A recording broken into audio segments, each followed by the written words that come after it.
كالعادة في الفترة الأخيرة أندية ومنتخبات بنروح السعودية بنكسب 3-4. منتخب مصر يكسب منتخب السعودية 4-0. اللي شفناه في الماتش إن المنتخب بيقف كويس وبيلعب على التحولات.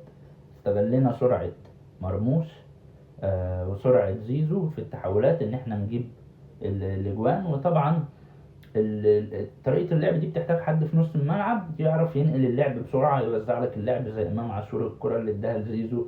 محتاج واحد زي عبد الله السعيد رغم ان هو كبير، بس في ثانية ينقل الكرة لزيزو، او لما صلاح يرجع هيبقى مكانه صلاح ينقل له الكرة بسرعة في التحولات نجيب جون. طبعا ما تعرفش السعودية ما كانتش متوقعة او كانت فكة او كانت مستهونة بالمنتخب.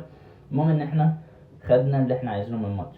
اهم لقطات الماتش هيثم حسن ده زيه زي مصطفى فتحي، مفيش فرق كبير يعني، هيبقى بديل كويس لصلاح اذا كان هو او مصطفى فتحي. بس في مشكله ممكن تسبب له قصص مع حسام حسن، هو ما بيرجعش يدافع، شكله لعيب كسلان، الكرة بتتقطع منه بيفضل قدام ما بيظهرش في الكادر الا بعد نص ساعه. لما نزل الخطوره كلها كانت من الناحيه بتاعته.